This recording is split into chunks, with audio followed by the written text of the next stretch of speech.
기본적으로 우리가 예수를 믿을 때 정말로 우리가 육신의 생각과 이 하나님의 뜻이 항상 다르다는 것을 바르게 알고 우리가 육신의 생각을 끊임없이 내려놓고 항상 영으로서 몸의 행실을 죽이는 삶을 살아갈 때만 우리가 신앙생활에서 성공함으로 하나님의 복을 받고 구원을 받는다는 겁니다. 성경에 보면 신앙적으로 성공한 유인들뿐만이 아니라 실패한 그 자들을 통해서도 우리에게 귀한 영적인 교훈들을 주고 있는데요. 오늘 본문의 경우가 그런 경우입니다. 다윗이 말년에 노쇠해서 더 이상 국사를 볼 수가 없게 되었을 때 다윗의 넷째 아들이고 그 다음에 압살롬의 동생인 이 아도니아가 제사장 아비아달과 군대장과 요압과 모이아에서 자기가 왕이 되었다고 선포했을 때 초청한 사람도 있고 초청하지 않은 사람도 있다. 이런 내용을 기록하고 있는 것이 본문의 내용이에요. 하지만 결과적으로 볼 때 이 세 사람은 모두 비참한 최후를 맞이하게 되는데 이는 그들이 하나님의 뜻을 저버리고 인간적인 생각에 붙들려서 행동을 했기 때문에 결국은 그 세 사람은 완전히 비참한 최후를 맞게 됐다는 사실이에요. 그래서 오늘 이 마지막 때 보면 이 인본주의가 이 기독교 안에 전 세계에 뿌리 박아서 결국은 신본주의와의 싸움, 즉 하나님의 말씀을 대적하고 하나님을 대적하는 이런 마지막 때에 지금 오늘 본문 내용을 중심으로 인간적인 생각을 쫓다가 실패한 이 세 사람들은 과연 어떤 사람들이었는가 살펴보면서 은혜를 나누기를 원합니다. 첫째로 아도니아는 왕자고 다윗왕의 총애를 받는 그런 아들이었어요. 왕자였습니다. 6절에 보면 이 아도니아는 몸과 얼굴이 준수했을 뿐만 아니라 한 번도 다윗의 마음을 섭섭하게 한 일이 없어서 섭섭하게 했다는 말을 듣지 않을 정도로 이 다윗왕의 총애를 받는 아들이었어요.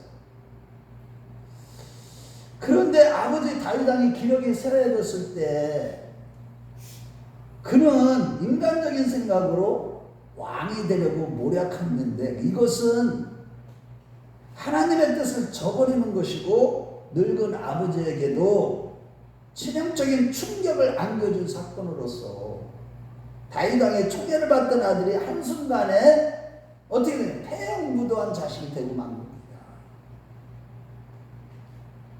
한편 이 계략을 알게 된 나단 선지자는 밧세바를 찾아가서 다윗에게 이 일을 알리도록 조처했고 왕비 밧세바는 다윗을 찾아가서 누가 다음 왕이 되어야 하는지를 물으면서 나단 선지자가 지시한 대로 아도니아가 왕이 된 것을 알지 못하시냐고 할 그 시간에 나단 선지자가 나타나서 열왕기상 이후에 1장 24절과 27절에 보면 지금 아도니아가 군사령관들과 제사장 아비아달과 또 군대장관 요압이 함께 아도니아 왕은 만세수를 하옵소서라고 하며 잔치를 벌이고 있다고 하면서 이것이 27절에 내 주 왕이 하신 일이니까 라고 하면서 다음에 왕위에 앉아야 될 사람은 하나님의 뜻대로 솔로몬이 계승하도록 적극적으로 힘을 쓴 것입니다. 왜냐하면 역대상 20장 9절과 10절 말씀에 보면 다윗왕 이후에 왕이 될 자는 솔로몬이라고 이미 하나님이 언약해 주셨기 때문에요. 그래서 나단 선지자는 이 솔로몬이 왕이 돼야 되는데 느닷없이 아도니아가 왕이 됐다고 선포하고 반역이 일어난 것을 보고 이렇게 충성스럽게 다윗왕에게 찾아가서 구한 겁니다. 이렇게 해서 사태의 급박함을 깨달은 다윗왕은 1장 30절에 보면 하나님께서 말씀하신 대로 솔로몬이 왕이 될 것이라고 맹세하였고 백성들은 솔로몬이 왕이 되는 것을 위하여 기뻐한 것입니다. 이렇게 되자 이제 아도니아의 반역은 한순간에 일순간에 다 무산되고 만 겁니다. 그리고 아도니아는 이제 생명을 보존하기 위해서 성전에 들어가서 제단불을 잡고 솔로몬이 칼로 자기를 죽이지 않게 해달라고 기도했을 때 1장 52절 53절에 보면 뭐라고 하느냐면 솔로몬은 만일 그에게 악이 보이면 죽이리라는 어명과 함께 그를 죽이지 않고 용서해 줍니다. 반역자를. 그러나 훗날 다윗이 죽은 후에 1장 2장에 가보면 23절에서 25절에 보면 이 아도니아는 정신을 못 차린 거지. 아직도 솔로몬에게 아버지의 동료 아비삭을 아내로 달라고 그렇게 간청하다가 처형되고 만 겁니다. 이와 같이 아도니아는 하나님의 뜻을 거역하고 인간적인 생각으로 자신이 왕이 되려고 하다가 결국에는 비참한 최후를 맞이하게 된 겁니다. 비록 다윗왕의 아들의 왕에게 한 번도 섭섭하게 한 적이 없는 이 다윗왕의 총애를 받는 그 왕자였으나 한순간에 하나님의 뜻에 대적하려 하다가 끝내는 비참하게 최후를 맞이한 것이죠. 마찬가지로 우리는 왕 대신 하나님의 아들인 줄로 믿으시기 바랍니다. 그렇지만 우리도 여전히 우리 안에 옛사람이 아직도 남아있어서 인간적인 생각, 육신의 생각이 종종 우리에게 하나님의 뜻을 거역하는 그런 생각들이 이렇게 마음에 들어올 때가 많이 있는데 다 여전히 아직 내가 옛사람이 완전히 죽지 못했기 때문에 육신적인 생각들이 하나님을 대적하는 생각들이 수시로 우리에게 올라온다는 사실이에요. 하지만 이때 만일 하나님의 뜻을 거스르는 인간적인 생각에 붙들려서 하나님의 뜻을 저버리는 그 한순간에 비참한 최후를 맞이할 수 있는 것이 바로 우리들의 실상인 겁니다. 이거를 잊어서는 안 돼. 그래서 항상 조심하라 하는 거예요. 그러므로 여러분, 아도니아처럼 자신에 대해 너무 과신하거나 또는 장담하지 마시고 늘 깨어서 겸손하게 기도하는 우리 큰나무교회 식구들이 되었으면 좋겠습니다. 둘째로 아비아달은 하나님의 은혜로 구사일생의 그 놀라운 구사일생을 이렇게 경험한 그래서 살아남은 충성된 제사장이었어요. 7절에 보면 아도니아와 반역을 도모한 이 아비아달은 요압과 함께 다윗의 오랜 협력자요 또 1등 공신들이고 다윗과 생사고락을 함께한 자들이었으나 다윗의 말년에 반역자 아도니아를 도와서 왕이 되도록 앞장선 겁니다. 과연 왜 이렇게 다윗을 반역하는 일을 하게 됐을까요? 그것은 아도니아랑 똑같아요. 딱 보니까 인간적인 생각으로 보면 솔로몬보다 아도니아가 더 우세해 보이는 인간적인 생각 때문에 그렇게 반역을 하게 된 겁니다. 우리가 외적인 눈으로 보는 거, 외관상으로 보는 거, 좋은 거 이런 것들이 다 좋은 게 아니에요. 화려하고 멋지고 이 세상은 항상 사단은 그래서 우리를 미혹해 육신적인 생각에 젖어들도록 얼마나 달콤하게 우리를 미혹하는지 몰라요. 인간적인 생각으로 판단하도록 보암직하고 어떻게 해요? 먹음직하고 어떻게 해요? 지혜롭게 할 만큼 탐스럽게 그렇게 미혹하는데 그럴 때 인간적인 생각으로 하나님의 뜻을 저버리는 일이 있기 때문에 그것을 항상 조심해야만 하는 겁니다. 즉 아비아달은 하나님의 뜻을 저버리고 하나님의 계획을 다 무시한 것이죠. 인간적인 생각으로 아도니아 편에 됐다가 결국에는 비참한 최후를 맞게 된 겁니다. 결론적으로. 그런데 아비아달은 어떤 사람이었습니까? 엘리 제사장의 후손으로서 아히멜렉의 아들로서 이 사무엘상 2장 23절에서 22장 20절부터 23절에 보면 사울왕이 녹당에 있는 제사장 85명을 다윗을 돕히자 다윗을 도왔다는 이유로 다 어떻게 했어요? 다 진멸시킬 때, 몰살시킬 때 하나님의 은혜로 구사일생으로 살아남아 다윗에게로 도망왔던 자입니다.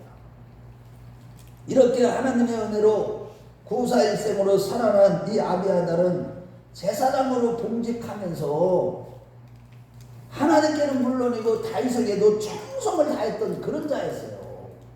참 다윗의 마음에 쏙 드는 제사장으로서 정말로 하나님의 마음, 하나님의 사람, 이 다윗이 볼 때 아비아달은 아주 충성된 자였어요. 하지만 다윗의 노년에 그가 쇠하여졌을 때 하나님의 뜻을 따르지 아니하고 인간적인 생각으로 반역자인 아도니아를 도운 겁니다.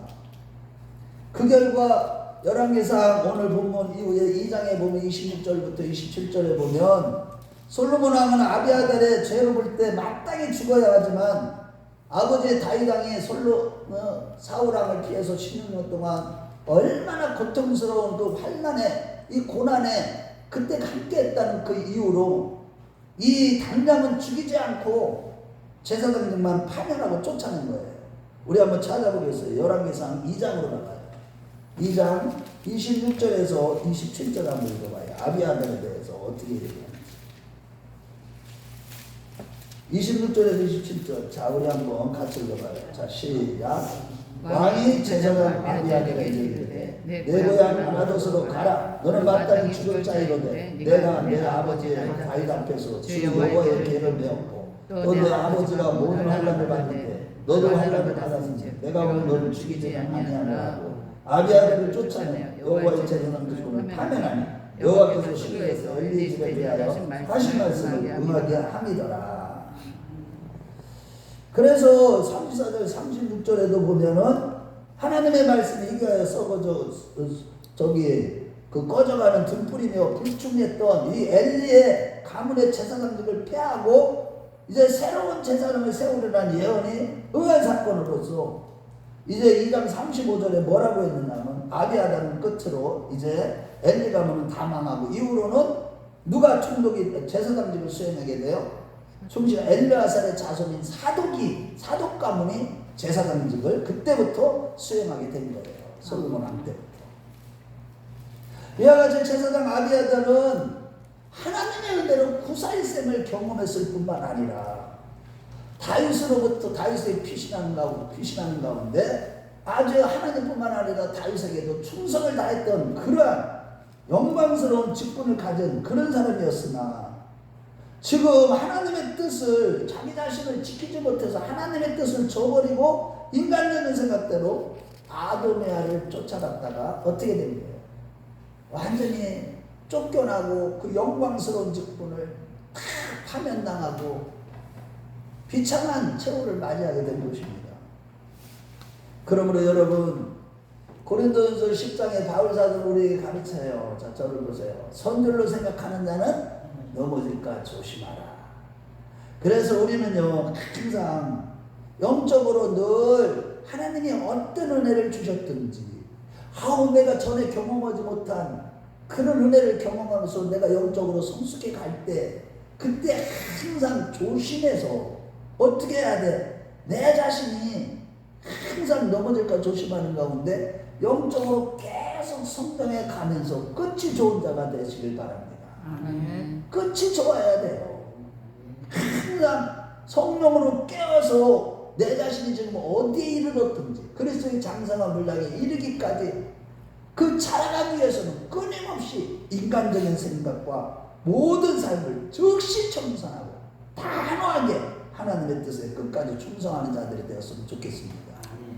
여러분 정말로 이 마지막 때는요 이거를 하지 못하기 때문에 수많은 사람들이 지금 교회를 다니지만 겉으로는 열심히 하는 것 같지만 마음이 벌써 다 배교하고 마음이 세상으로 다 떠나가고요. 겉모양만 외식만 하고 있다니까. 우리는 끝까지 우리 자신을 겸손하게 지키면서 할렐루야 늘 영적으로 조심하면서 우리가 이런 거 끝까지 충성을 해야 돼요. 인간적인 생각을 단호하게 물리쳐야 돼요.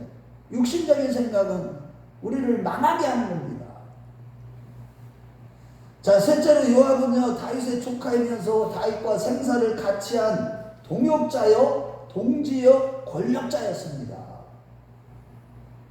사무엘하 17장이나 역대상 2장 그 족보 이야기에 보면 15장에 보면 요압은 다윗의 누인 스루야의 아들로서 다윗과 요압은 삼촌과 이질 조카였어요. 그런 관계였습니다. 아주 가까운 친척이었죠. 뿐만 아니라 요압은 다윗이 사울로부터 핍박을 받을 때 그때부터 도피생활 할 때부터 생사를 같이 한 그런 동지였을 뿐만 아니라 또한 역대상 11장 6절에 보면 다윗 앞에서 큰 공적을 세워서 다윗 다음가는 권력자가 되었습니다. 엄청난 거죠. 우리 한번 찾아볼까요? 역대상 11장 6절. 역대상으로 저 가봐요. 열왕기 상하 다음에 역대상이에요. 역대상 11장 6절로 한번 가봐요. 이 요압이라는 사람은 다윗 앞에서 정말로 다윗의 가까운 친척일 뿐만 아니라 어려울 때 함께했던 동지일 뿐만 아니라 더 나가서 다윗 왕가에 충성을 다했기 때문에 다윗 다음가는 권력을 가는 그런 자였어요. 11장 6절 역대상. 자 시작. 다윗이 먼저 여부수 사람을 치는 자는 우두머리와 지휘관을 삼으리라 하였더니 수야의 아들 요압이 먼저 올라갔으므로 우두머리가 되었고. 여러분 저를 보세요. 이 정도로 하나님과 가까운 친척이고 생사를 같이 한 동지고 권력자인 요압이 반역을 지금 했으니 다윗의 마음은 어떻게 했느냐고요. 그 어떤 것보다 말로 표현하기 어려울 정도로 마음이 힘들었고 그 상심이 너무 컸습니다. 저와 여러분도 이거를 꼭 하세요. 우리 하나님 앞에서 진짜 물론 하나님은 다 공평하신 하나님이고 모든 사람을 다 사랑하셔요. 그렇지만 특별히 하나님 앞에 충성된 자, 하나님을 가까이 하던 자들이 오늘날 처음에 뜨거운 사랑으로 하나님을 사랑했던 자들 오늘날 얼마나 많이 성령으로 시작했던 육체로 바친 자들이 얼마나 많은지 몰라요. 이 요압과 같은 자들이 그렇게 많아요.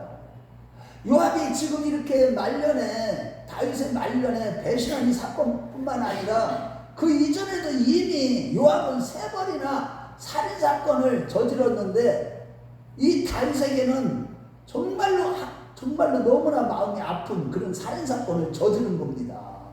3번씩이나 이전에 이미 이 3번의 살인사건은 모두 다윗의 뜻을 거스른 그런 살인사건이었어요. 요압이 살인을 그렇게 저지른 겁니다.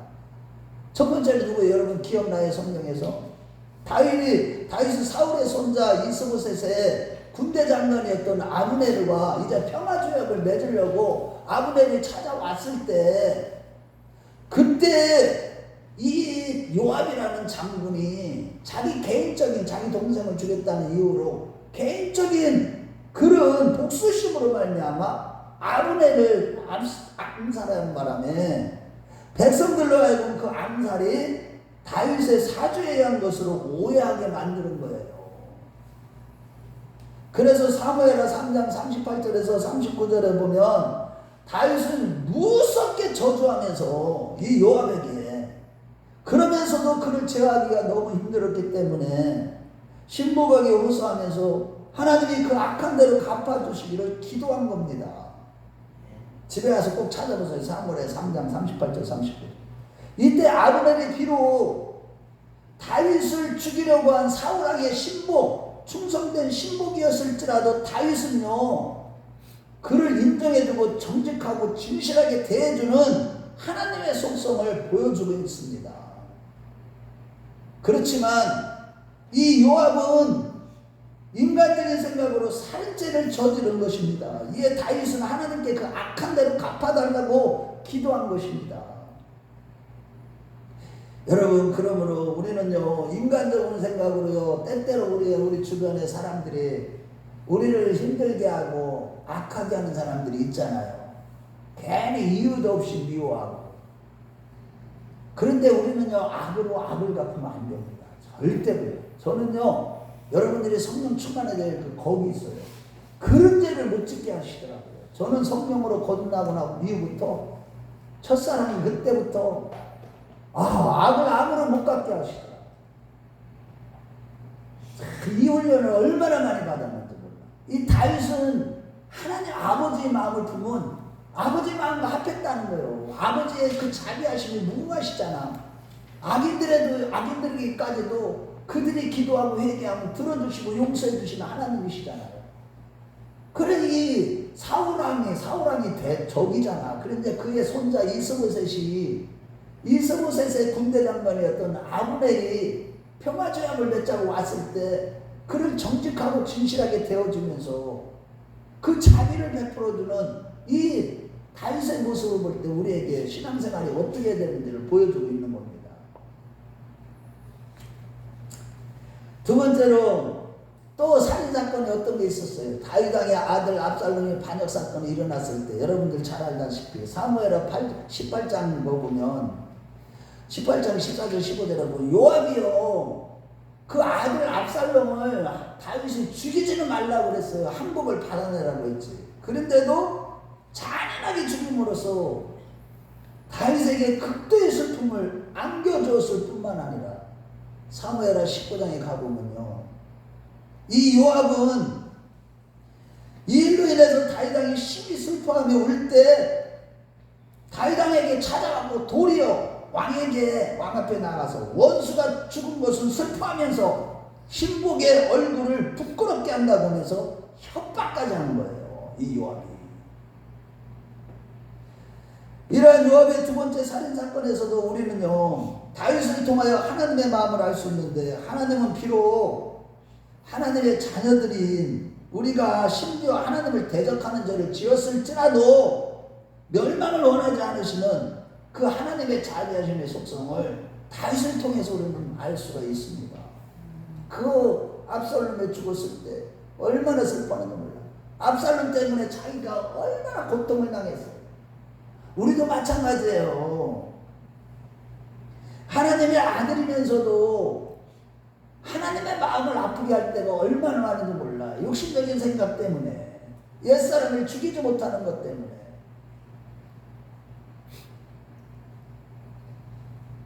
이러한 다윗과 달리 요압은 인간적인 생각대로 원수를 잔인하게 처단함으로 도리어 다윗의 마음을 아프게 한 겁니다.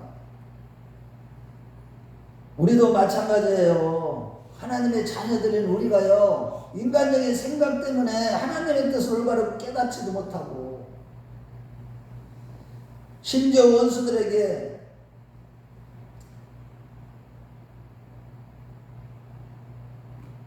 우리 주님은 다 자비를 베푸셨는데 우리도 이런 것들을 다윗의 모습을 통해서 그리스도를 발견하고 우리도 정말로 모든 사람들에게 자비를 베풀 수 있는 그런 사람이 되었으면 좋겠습니다. 세 번째는요 사무엘하 2장 9절에서 10절 말씀에 보면 20장 9절에서 10절에 보면 다윗이 요압의 형 아마샤를 이 군사령관으로 삼았을 때 이를 시기해서 불만을 품고 이따가 무죄한 아마샤를 칼로 찔러 죽인 거예요. 진짜 결국 다윗은 요압의 이 같은 살인을 저지르는 악한 행들을 보아왔기 때문에 죽기 전에 아들 솔로몬에게 당부하기를 열왕기상 2장 5절에서 6절에 보면 수레 아들 요압이 내게 행한 일 곧 이스라엘 군대의 두 사령관 내리 아들 아브넬과 이런 장관들을 죽인 거에 대해서 아들을 죽인 것들, 살인사건 이런 것들 인해서 평안히 서울에 내려가지 못하도록 하라고 유언한 거예요. 우리 한번 열왕기상 5장 5절에서 6절을 한번 보세요. 열왕기상 5장 5절에서 6절.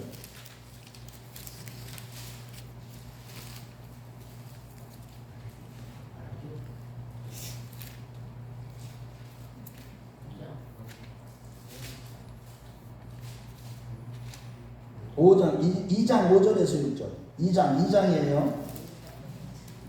2장 5절에서 6절 같이 한번 읽어봐요. 잘못해요. 5장이 아니라 2장. 예, 2장이라고 그러는데 같이 읽어봐요. 시작. 수레 아들 요압이 내게 행한 일 곧 이스라엘 군대 중 사람은 내리 아들 아브넬과 예들의 아들 아마사에게 행한 일을 네가 알거니와 그가 그들을 죽여 태평시에 전쟁의 피를 흘리고 전쟁의 피를 자기 허리에 띠와 발에 신에 묻혔으니 내 지혜를 행하여 그의 백발이 평안히 서울에 내려가지 못하게 하라. 그리고 다윗 왕이 기력이 쇠하게 되자 오늘 본문 7절에 보면 끝내 다윗을 배반하고 대선 아베달과 함께 아도니아를 왕으로 웅립하는 반역죄를 지은 요압은 훗날 다윗 왕의 분부대로 이제 솔로몬이 보낸 군대장관 분하야에 의해서 처형되고 맙니다. 즉 요압이 죽음을 두려워하여 제단을 붙들고 있을 때, 벌벌 떨고 있을 때, 여기 열왕기상 2장 31절에 34절에 보면 여호야다의 아들 분하야가 그를 쳐 죽인 것입니다. 이와 같이 요압은요, 자 저를 보세요, 다윗과 가장 가까운 친척이면서 또 생사를 같이 했던 동지면서 또 충성된 장군이요 권력자였으나 그도 역시 인간적인 생각을 쫓다가 하나님의 뜻을 저버림으로 비참한 최후를 맞이하고 만 거예요. 요압의 삶을 보면요, 참 어떻게 보면 다윗 왕에게 진짜 아주 굉장히 충성되고 아주 진짜 너무나 훌륭한 그런 장군이었지만 끝까지 충성하지 못하고 결국에는 인간적인 생각을 쫓다가 비참하게 그 엄청난 권력자였는데 비참하게 죽음으로 맞이하고 만 겁니다. 그러므로 여러분, 저와 여러분들에게 주신 하나님의 큰 은혜들을 잊지 않고 저와 여러분들은 끝이 좋은 자들, 즉 끝까지 우리 주님 앞에 충성하는 자들이 다 되시길 주의 이름으로 축원합니다. 아멘. 여러분 정말 이 마지막 때는 예수님께서도 마태복음 24장에 말씀하시지만 끝까지 견디는 자는 구원을 얻으리라 했듯이 저와 여러분들이 끝까지 인내하면서 주님 앞에 끝까지 충성하고 아멘. 네. 끝까지 인내하면서 주님을 배반하지 않는 인간적인 생각을 다 내려놓고 오직 말씀에 붙들려서 충성을 다하는 자들이 되시길 다시 한번 축원을 드리겠습니다. 결론적으로 오늘 비참한 최후를 맞이한 세 사람 가운데 아도니아는 왕자고 다윗을 섭섭하게 한 적이 한 번도 없는 소개를 받는 아들이었고 요압과 아비아달은 다윗 왕에게 충성한 큰 공신들이었습니다. 하지만 세 사람은 모두 하나님의 뜻을 올바르게 헤아리지 못하고 인간적인 생각을 쫓다가 상급은 고사하고 비극적이고도 비참한 최후를 맞고 만 것입니다. 그러므로 여러분, 우리가 주님께 충성하되 끝까지 충성하여 끝이 좋은 자들이 되시기 바랍니다. 네. 처음에 아무리 희생 봉사하고 충성해서도 끝이 이 세 사람과 같이 불행한 자가 되지 않도록 날마다 영적인 싸움을 싸워서 이겨서 끝이 좋은 자들이 되시길 바라요. 네. 여러분 이 싸움을 안 싸우면요 끝에 거의 다 배도하게 돼 있어요. 성경이 그렇게 말씀하고 있습니다. 그래서 마지막 때 구원받는 자의 숫자가 너무 적습니다. 오늘날 지금 하나님이 저한테 자꾸 그 부분에 대해서 강조하시면서 참된 종을 찾아보기도 너무 힘들다고 말씀하시면서 지금 하나님이 저를 마지막에 이제 다시 제 임함을 하시겠다고 약속의 말씀들을 주고 계시는 것입니다. 성령으로 시작했다가 우리는 육체를 마치는 자들이 되어서는 절대 안 되는 것입니다.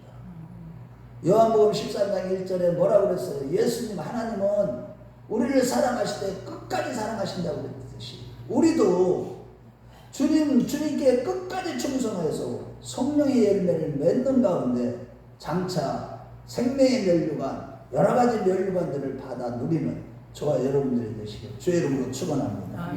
이러한 차원에서 사도 바울은 뭐라고 그랬습니까? 빌립보서 제가 제일 좋아하는 요절 말씀이죠. 3장 13절에 14절에 보면 내가 이미 얻었담도 아니고 이루었담도 아닌 줄 알아. 내가 잡은 줄로 여기지 아니하고 오직 한 일, 즉 뒤에 있는 일을 잊어버리고 앞에 하나님이 위해서 부르신 그 잊어버리고 앞에 있는 것을 잡으려고 표대를 향하여 그리스도 안에서 하나님이 위해서 부르심의 상을 위하여 달려가느라라고 고백한 것입니다.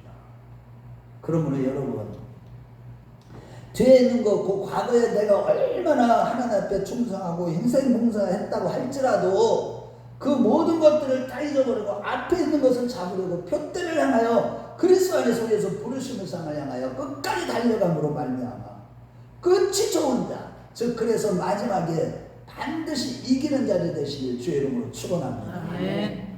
주의 몸된 교회를 위하여 주님의 남은 고난을 내 몸에 채우면서, 이게 충성이죠. 헌신 봉사하는 일에도 끝까지 충성하여서 주님을 기쁘시게 하며 장차 주님으로부터 책망이 아니라 멸류관을 받는 자들이 되십시다. 아멘. 특히 지금은요, 주님의 재림이 너무나 가까운 시대인 오늘날 잠언 25장 13절 말씀대로 끝까지 충성하여 우리 주님의 마음을 시원케 해드리는 우리 큰나무교회 식구들이 다 되었으면 좋겠습니다. 여러분, 우리 주님은요, 이거를 지금 우리에게 원하셔요. 지금 이런 자들을 찾으려고 주님이 찾으려도 그렇게 많지 않다고 말씀하고 계십니다. 둘째로, 종종 우리 마음과 생각에 올라오는 인간적인 생각을 철저하고도 단호하게 내려놓고, 아멘. 우리가 그거 안 되면요, 우리도 넘어질 수가 있어요. 인간적인 생각이 자꾸 올라오는 거예요. 하나님의 뜻을 저버린다니까. 우리 육신의 생각은, 그래서 로마서 8장 6절에 뭐라고 그랬어요? 육신의 생각은 뭐예요? 사망이요. 영의 생각은 생명과 평안이라고 그랬고, 로마서 8장 13절에는 뭐라 했어요? 너희가 살고자 하는 자는 반드시 죽을 것이거든. 영으로서 몸의 행실을 죽이는 자는 살리라라고 한 것입니다. 여러분, 그렇다면 우리가 이 인간적인 이런 생각들을 다 버리고 영으로서 몸의 행실을 죽여야 되는데, 우리에게는 이런 것이 스스로 내 인간적인 생각을 다 내가 버릴 수가 없어. 우리 인간이기 때문에 육신을 가지고 있기 때문에. 그래서 우리는 어떻게 해야 되겠습니까? 그런데다가 또한 하나님의 말씀대로 내가 지키려고 해도 그 말씀이 잘 지켜지는 것이 아니라, 우리가 계속 말씀을 들었잖아요. 신명기 30장 14절에 뭐라고 그랬어요? 하나님의 말씀이 내게 심히 가까워 내 입에 있고 내 마음에 있은즉 내가 이를 행할 수 있느니라고 했어요. 그래서 말씀을 가까이 하고 늘 말씀을 내 마음에 채울 뿐만 아니라 늘 깨어서 기도하는 가운데 성령의 능력으로 우리 이 안에서 계속 올라오는 육신적인 생각을 단호하게 내려놓고, 할렐루야, 날마다 영으로서 성령의 능력으로서 우리 몸의 행실, 이 육신적인 모든 것들을 다 죽이는 그런 자들이 되었으면 좋겠습니다. 특히 마지막 때는요, 인본주의와 신본주의의 싸움입니다. 지금 오늘날 보세요. 인본주의가 특히 차별금지법을 비롯해서 동성애법을 비롯해서 다양한 이 인본주의의 근간을 둔 이러한 사상이 교회 안에까지 침투해 들어와서 지금 배도하고 배교하는 일이 일어났듯이, 지금요 마지막 때는 인본주의와 신본주의의 싸움이에요. 우리는 그래서 정신을 똑바로 차리고 지금 언론을 통해서나 매스컴을 통해서나 매스미디어를 통해서 우리를 미혹하고 있는 이런 것들을 잘 분별하고 영적으로 깨어서 기도하고 말씀으로 무장한 빛의 갑옷을 입고 몸의 행실을 날마다 죽이는 자들이 되십시다. 아멘. 아멘. 아멘. 여러분, 이거 안 되면 지금 안 돼요. 정신을 차려야 됩니다. 그냥 교회 왔다 갔다 하면 안 됩니다. 반드시 영적인 싸움에서 이겨야만 되는데 뭐를 이겨야 되느냐 이거예요. 지금 분별하고 주님이 정신을 왜 차리라고 하는 거예요. 다 속기 때문에 그러는 거예요. 주님이 마지막 때는 분별하고 정신을 차리고 고개를 들고 그저 세상적인 재미와 세상 재미를 쫓아가면 안 된다는 거예요. 저도 유튜브 안 보기 위해서 몸부림치는데도 얼마나 그게 쉽지 않은지 몰라요. 그 미혹이 얼마나 달콤한 거 아세요? 세상을 살아 세상과 벗되면 하나님과 원수됨을 알지 못하면요, 마지막 때에 너희가 재물을 쌓았도다 야구고 사도가 그 책망하는 이유가 뭐 때문에 그런 겁니까? 세상적으로 부귀영화 모든 거 쌓는 거 한순간에 이제 끝난다니까요. 종이 조각이 된다니까. 우리가 이제는 뭐만 가지고 있으면 됩니까? 믿음만 가지고 있으면 돼요. 내 안에 보혈의 피가 흘러 넘치고 말씀이 흘러 넘칠 때, 할렐루야, 아멘. 우리는 육신적인 생각을 그때 이길 수가 있는 거고, 영으로서 모면시를 그때 죽이는 가운데 실패가 아니라 성공적인 삶을 살게 되는 거예요. 그래서 인간적인 생각과 늘 싸워서 거룩한 성품으로 하나님의 뜻을 이루는 자들이 되십시다. 그리할 때 우리는 반드시 다윗과 바울처럼 승리하며 복을 받는 자들이 되실 것입니다. 비록 눈물과 고통이 있지만 그런 길은 쉽지 않아요. 저도 많이 울어요. 어느 때는 너무 외롭고, 그런데 이거 외롭고 우는 거 이 자체가 하나님 앞에요 너무 부끄러운 거야. 어느 때는 하나님 내가 왜 그러죠? 하나님이시고 내 옆에 계시고 나로 인해서 기뻐한다고 그 말씀까지 다 주셨는데, 그러면서도 내가 지금 뭐하고 있는 거야? 왜 이런 마음을 들어? 그러면서 또 싸우고 그럽니다. 저도. 여러분들, 우리가 이 싸움에서 승리할 때 눈물과 고통이 있을지라도 하나님이 인정하시고 기뻐하시는 참 믿음을 가진 자들이 되시는 겁니다. 기름진 복을 받게 되고 이제 좋은 일들이 많이 있게 될 것입니다. 주님의 신부가 되는 복과 더불어서 주님이 재림하실 때 거룩한 신부로서 휴거되는 복과 궁극적으로 영생 복락을 누리는 자들이 되실 것입니다. 우리 모두 그러한 자들 다 되시길 주의 이름으로 축원합니다. 주의 이름으로 축원합니다. 우리 다 같이